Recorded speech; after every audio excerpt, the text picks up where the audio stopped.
Hello, everyone. I'm very excited to be moderating this discussion on creating a data-driven organization with two of my favorite people, Carolyn Anderson and Dina Kalia, both from the SPARC Group. This one is personal for me. I've worked very closely with these ladies and our extended teams for the past 3+ years. Their partnership has been instrumental in getting us and their organization to where we are today. I'll turn it over to them to introduce themselves.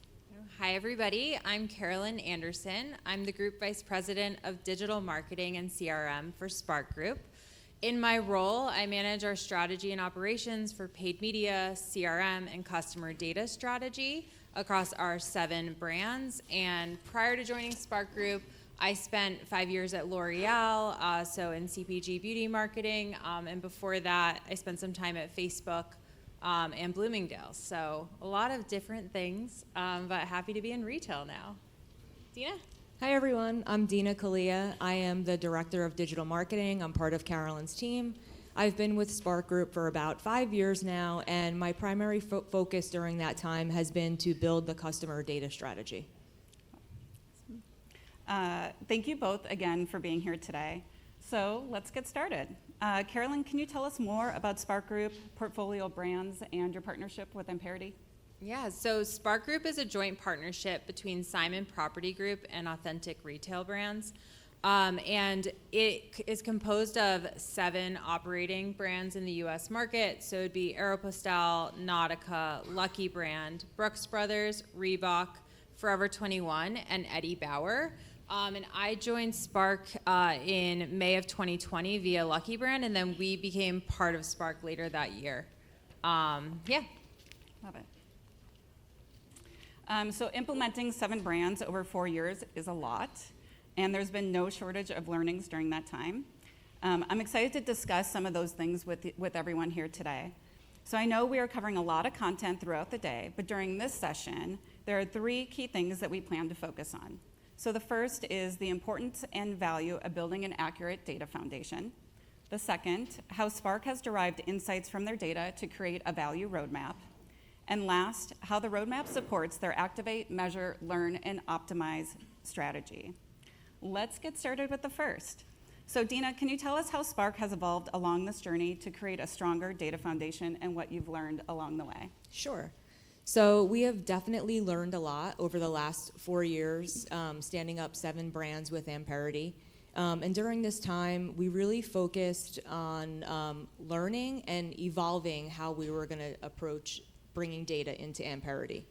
So how we approached implementation for brands 2 and 3 is completely different than how we approached the implementation for brands 6 and 7. It wasn't just about the data that we decided to bring into Amperity where we changed, but we actually changed how we brought the data into Amperity. We learned that using a centralized data warehouse was really going to be the key to our success. It facilitated easier and more reliable data sharing as opposed to connecting each of the individual source systems directly to Amperity. It also allowed us to become owners of our own data, and it improved our agility and speed. We've also been able to make improvements to our downstream data hydration to our activation platforms, specifically email and SMS. This helped unlock improved campaign segmentation and capabilities, and also it helped personalize our experiences for our customers. Awesome. So it's been quite a journey, and I love seeing the implementation strategy evolve over time. But now that you're finally out of the build phase, there's been a shift to focus more time and energy on developing a brand value roadmap. So Carolyn, can you please speak to the process and why this is important to SPARC? Yeah, so what we've been doing in 2024 is really bringing all of the teams together to figure out what is our plan for 2024, what do we want to accomplish. Many of the people in these meetings aren't as familiar with a CDP or the work that we've been doing with Amperity. So this slide is an example of how we've kicked off these conversations with each of the 7 brands to give them a foundational understanding of what we've built and what we're setting out to do together. So I'll take you through the framework, but essentially we have 3 components. The first component is the data foundation. So Dina touched on how we've changed our approach here and we've evolved, but at the source, we have our new data sources, like, is there anything new that's coming in 2024? Are we changing our POS system? Are we changing our fulfillment system? Are we doing anything that's going to affect a data source that we need to plan resources to make sure that we're getting that data into our data warehouse and over to Imperity?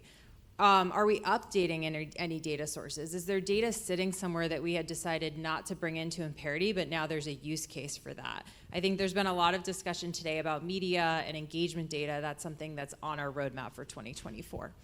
And finally, data architecture updates. So as we've learned, we've changed where we've stored our data and how it's getting to Imperity, but we have 7 brands. So there's a lot of going back, getting data into our data warehouse and getting it over to Imperity and turning off some of those direct connections that we built initially 4 years ago. The next portion of our framework is activation. So we activated as soon as we could for every single brand. That was really critical to us to have activation as soon as possible. So those could be like CRM campaigns, so our email programs, our paid media campaigns. But we also wanted the teams to know that when you think about marketing campaigns, let's think about loyalty programs. Let's think about direct mail. Think about private label credit card. And think about how you can work together cross-brand to drive more value. And stuff that we haven't focused on as much, but we are planning for in 2024 in the future is how can our CDP impact our site experience? How can we use the data in our retail store experience and also customer care? And then finally, we have reporting and analytics. So we built a suite of reports in Tableau that many people in the organization have access to, but we wanted to use this moment with all teams in the room to show them a few examples of these dashboards and how to read them and how to derive insights from them so that we could build a value roadmap as a team. So we use these dashboards to uncover insights and honestly ask more questions. So half the time we have more work to do after doing that.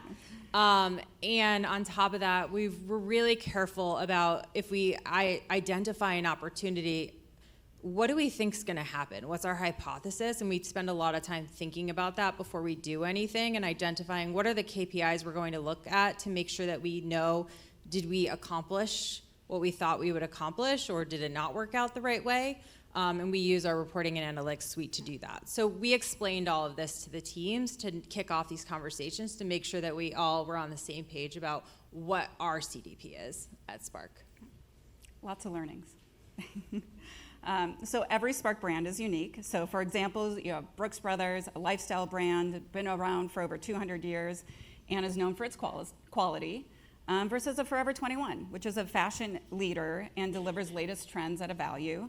But despite the wide range of brand purpose, you two and the teams have developed a single value framework and applied that to all of the brands. Dina, can you walk us through the framework and the conversations you've been leading with each of those brands? Yeah, so creating and executing on a value roadmap, it sounds like a very overwhelming task. So we broke it down into a manageable process, because that was critical in our success. On the slide here, you could see this is an example of where we started with each of the teams. It can be like thought of as like a menu of sorts. So if your goal is to acquire new customers, your marketing priorities could be one of the 3 that are shown there. And then for each effort, we identified which KPI should be tracked to measure success. We tried not to be too prescriptive in setting the goals for each of the brands, but we wanted to give them some thought starters to help that process. And then we showed them the data. So now that they have this framework in mind, what does your data look like? So this is an example of a generic company dashboard, but many of these KPIs are KPIs that we look at SPARC. So when we're looking at this data, I'll just walk you through what I see when I look here is thinking about new customers. This company has 140,000 new customers, and they have 226,000 total customers. So 6 out of 10 customers are new to Acme Corporation. So 60% of their customers are new, and you probably need to maintain that rate. On top of that, you're seeing here that new customers are declining 33% year over year. So that's super concerning. And those are the kinds of things that we would pull out of the data and have the conversation with the teams and make sure that everybody understands exactly where we're getting these insights from. How do you read this dashboard? What should you look at? What should you be concerned about? So that we can help to use the CDP to understand our customers and how we're going to achieve our sales plan. So the next slide will show the next step. So say we aligned that new customers is a goal. So obviously, if your customers are declining 33% year over year, you need to stop that. So how do you improve the number and the value of your new customers? So we restate the hypothesis, make sure that we use really simple terms to explain it. So we don't say 60% of customers are new, we say 6 out of 10. Like everybody can wrap their arms around that. And then we call out the decline of the 33%. Building on that, what is the opportunity? So can you size the prize if you were able to put strategies into place to prevent this from happening again? So we size the prize for Acme Corporation, and if they can deliver 10% new customer growth, so instead of negative 33 plus 10, what would they need to do? So that means that they would need 15,000 more new customers than their current year, and they could unlock $2.4 million in opportunity. And so we did this over and over again for each brand. We also limited the brands to 3 goals, no more than 3. And it helped us really just focus and be sure that we're all aligned around things that we can achieve together. For this example, it's kind of repetitive, but the KPIs. So what would you track? You would track the number of new customers and that trend. So we would write down, okay, we have 140,000 new customers last year. We need 15,000 more, so you'd be trying to achieve 155,000. And what's the AOV? Because you obviously don't want to see that decline either, because you want to maintain the value. You want to acquire good new customers. Maybe you can even increase the AOV. And in terms of people in the room, we had brand marketing teams, store teams, paid media teams, CRM teams, product and merchandising teams. And what we did is we just started a conversation. We were like, okay, like store team, what do you think you can do to impact this trend? And made sure that we got everybody talking and conversing, and having different teams in the room allowed people to ask really interesting questions because they're just not as familiar with the areas. But out of that, we actually uncovered that we had more dependencies and questions to answer. The dashboard can only answer so much, so we can get thought starters of strategies, but really what we ended up seeing in these meetings that we had with each brand was we have a lot of questions to ask. And over the past couple months, we've been working on making sure that we answer those questions. I gave a few examples here of the questions that we were asking, but I think it's important to know many of the 7 brands had the same exact questions. But that's the process we've been going through. Do you have anything you want to add? Yeah, so I think going through this process and hearing the brands ask questions, it really forced us to step back and reevaluate like some of the metrics that we were looking at, and actually like redo some of our dashboards. So what we thought might have been like a set it and forget it dashboard, we've tweaked along the way to better facilitate learnings and insights based on this new process that we started. Yeah. It's definitely been a process iterating the dashboards and building them to accommodate and actually be able to deliver and measure against these roadmaps. So very important process. So the last key takeaway, you and your teams have been on this activate, measure, learn, and optimize journey for quite some time now. And given SPARC's structure, you have a unique opportunity to share customer data, insights, and unlock activation opportunities across the group of brands. Carolyn, can you share where you are in this journey and what's next? Yeah, so at this point, we have 7 brands live on Imperity, and we actually also built an omni-tenant. And we started activating against our omni-tenant in Q4 2024. So the idea is that, you know, even though these 7 brands seem very, very different, can we drive even more value together? And that's what that's our hypothesis. We think that is true, and now we're trying to prove that. Our initial entry into cross-brand is definitely in the paid media space. So can we lower customer acquisition costs? Is there something interesting about customer overlap that exist that would signify that there's a really interesting segment out there that could help us acquire customers at another brand. We've seen really interesting results so far. I think the biggest challenge, and I'm sure many people feel this way, is how do you scale it? But I think, at first glance, we know that this is helpful. The customer acquisition cost for those segments looks really, really compelling compared to just buying generic audiences. So it's been interesting. But building on that, I think most importantly, it's getting all the teams in the same room together. So we actually have, on our Imparity calls and even our agency calls, we have all the brands together. So all the brands are listening to what's going on at the other brands, and that's helping people prioritize campaigns that are working for other brands and try them out. So they're all listening to each other. We tried to have as little walls built between the brands as possible because we have really lean teams. So I think that that's helped us move a lot faster as well. It's been great seeing all these brands come together in meetings and share a lot of their learnings. So last but not least, given that there's many brands here in the room today, what's the one piece of advice that you would share with the team that's looking to become more data-driven and build a value roadmap of their own? So I think the one thing that I would say is no one team can drive a data-driven culture across an organization. You need to collaborate with your cross-functional partners and work together to get there. It starts with the data and the IT teams, but it funnels all the way down to the digital marketers, the brand marketers, and everybody's got to be on board for this to be successful. I think once you've got the data in a good place and you could start uncovering insights, you need to start socializing those insights. You need to empower your teams to use the data to make informed decisions. And that's how everyone will be successful. And of course, you can always leverage your Amparity team. And I know we've talked a ton about reporting and analytics, but I think every time that you have an idea, really thinking about what do I think is going to happen and how am I going to measure this, I think sometimes we moved really quickly. So it's been really difficult for us to understand, okay, well, what was the real impact? What if we hadn't done this? Because we didn't have the right measurement strategy in place. And the thing is you can't just do that with your internal team. Like if it's a media campaign, you need your media agency Amparity and the internal team working together. And you may have to reference like 3 different reports and try to figure out like, did this work as expected? Is this helping? Is this moving the needle? So I think that part is just really complicated and difficult, but I think, it's going to get easier. I think we were probably a little early on some of it and didn't really know what to expect, so it was really hard to do. But I think we've tried to be more and more disciplined of thinking about measurement up front, thinking about reporting up front.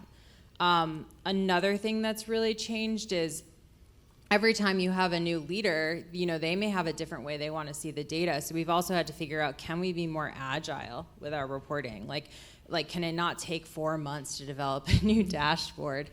Because I don't think that anybody understands why could this possibly take this long. So those are all hard things to explain and things that have been challenging for us. I think one of the interesting pieces too is the size of the prize. Like understanding if you're going to move forward with this campaign, being able to quantify that and make sure that it's worth the time and energy to actually put that out to market. So what are you most excited about looking into the rest of this year? I mean, I'm excited that we have goals for each brand that are mapped out. We're having regular meetings and putting data in front of people to understand, are we marching towards those goals? And we've never had that before, so that's super exciting. And then I think it's building on what we've seen so far with the omni-tenant and trying to come up with additional ideas of what can we do with that. Another thing that we're really interested in is, what else can the data do for us? I think we've been exposed to other ideas about how our first-party data could inform creative strategy, and just really expanding our mindset beyond email, SMS, paid media, and thinking more broadly. Love it. So Carolyn, Dina, thank you so much for joining me on stage. It's been a privilege to partner with both of you over the last several years and all of the SPARC brands. And I'm excited to continue our journey together. And I want to open it up for questions, see what's top of mind for folks. So the question, I'll repeat it real quick. Okay. So cross-functional partners, how did you bring them together in the beginning? And then how did you overcome some of the hurdles of getting some of those folks in the room? So I think, in all honesty, bringing our cross-functional partners on board in the beginning is something that we didn't necessarily do. And it wasn't really until we started these value roadmap sessions that some of our cross-functional partners were exposed to the concept of a CDP. So everybody knew we had a CDP. They kind of had their own idea of what it could do, but not everybody knew all the details, right? So when we had these meetings, and like Carolyn said, we literally had representation from every team within the organization, and we did it across 7 brands.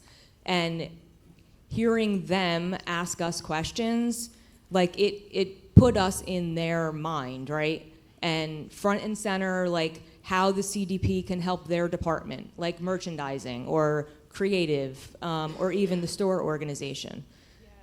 As far as overcoming hurdles, I feel like we're going to be doing that for the rest of our lives. I don't know that we'll ever be able to overcome all of the hurdles. I just think that having everybody there and hearing what the CDP can deliver and how it can help push the organization forward was a big win for us. And we literally just got there, so. You guys also had great executive sponsor and support that believes in the platform that I think helped champion some of those meetings and sessions as well.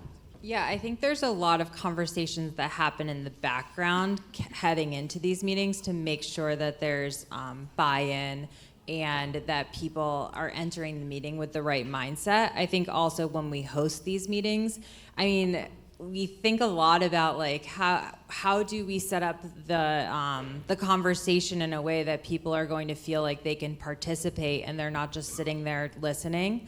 So we try to make it super conversational. We try to be really welcoming, and explain things in a way that it's like, it's okay, like ask questions. And I think Dina and I will even ask each other questions on these calls just to get it going and be like, it's totally okay to debate and explain and ask questions that you may think like you should know the answer to. But I think we've kind of established that culture at SPARC where when we do have these conversations, people feel comfortable. Hi, I think, Dina, you mentioned earlier one of the things that you learned, we're just, starting our adventure with an implementation. And you talked about how you did things differently from a data perspective, in 6 and 7 versus 2 and 3 from a brand's perspective. And I think you were focusing on centralizing, the centralized source of data versus going to all of the individual sources with direct connections. Can you kind of like talk about why you made that decision and why that added value and kind of what was behind that comment? Yeah, so for the first brands that we implemented, we took all the source systems and sent the data directly to Amperity. It created large data volume in Amperity, and a lot of the data that we were sending wasn't necessarily useful for activation and analytics. So towards the end, brand 6 and 7, we decided to put all of the data into one centralized data warehouse. So email, SMS, transactional data, customer data, in one centralized place, and then we were able to work with our IT teams to clean up the data, massage the data a little bit before sending it to Amperity. And So- I was gonna say, it's all about speed too. So the reason like this was so critical is when you actually start implementation, it's a lot faster. You're dealing with a lot less people. So it helped us just do implementations faster, and we realized that on a brand that already had a centralized data warehouse, it was so amazing putting them onto Amperity. It was like Yeah. a wonderful experience, and we wanted everyone to have it. Thank you. So you did transform data, you did create, kind of cleansing and transformations of the fields before or that's where you evolved to. Yes. Yep. As you were thinking through the value roadmaps, how did you arrive at the hypotheses you wanted to test And what did you ultimately learn from some of those hypotheses early on? So I think we were surprised in the whole exercise that we basically landed on 3 focus areas that were identical across all 7 brands. So at the end of this process, it was very apparent that we needed to double down on focusing on new customers, focus on repeat customers, and then VIPs. And I don't think that I expected us, every single brand, to get to that point where they were all the same 3 exact things. But the hypothesis is that, if we focus on new customers and maintain or growing that group, and then we focus on our repeat existing customers and maintain or grow that group, we're going to hit our sales plan or exceed it. And it's just a different way of thinking about a sales plan. I think in retail, you have your channel sales plan, so your e-com sales plan, your store sales plan, and your wholesale sales plan. And then you have your merchants who are doing it based on product, so like jeans, like how much is that going to contribute versus tops and everything. And I think the customer sales plan is just another way of bottoms up and being like, okay, well, how many new customers and repeat customers do we need to shop, or how much more does each of them need to spend in order for us to also achieve those goals? So I think the hypothesis is like, can that work? Can you do customer-based planning to reach a sales plan? I think it's an experiment. We're not super far into it, but it's something I think we've talked about since day one. The hard part about it, though, when you have retail stores, is you need to capture data. So that actually stands out as one thing for retailers in the room that, I at L'Oreal, I worked on retail store brands, so Kiehl's specifically, and we focused a lot on data capture. And I actually think that's something that it really hasn't gotten better. It's really horrible experience-wise for the store associates and the customers. It's janky, it's awkward, and you're like, why am I giving you all this information? But if you don't have that information, you can't build a customer-based sales plan, especially if stores represent the majority of your sales. So I think that stands out as something like, I think we knew that. We knew that was going to be a challenge. But now what we're doing is we're doing reporting on a weekly and monthly and quarterly basis to be like, are we making progress? And I think we'll see if this works. Like, I think I'd love to revisit that question in July and be like, do we think the needle's moving in the right direction as a result of us really being super focused on new customers and repeat customers, and can we maintain or grow those audiences? Working with representatives from the 7 different brands and the brand teams, how do you go about prioritizing requests that come into you? It's got to be difficult, I would imagine. There's a lot of requests. So there are a lot of requests. And once we had the 7 brands up and running, we're also tapping into the same Amperity team to service those 7 brands. So it was a combination of like streamlining resources, like how do we get the Amperity team to focus on what's important and who gets to tell them what's important. So we stood up a new process. We started a new ticketing process. We forced the teams to put all their requirements into every ask that they had in one place. It helped eliminate a lot of back and forth. It helped eliminate like email communications between the teams, kept everything in one centralized system.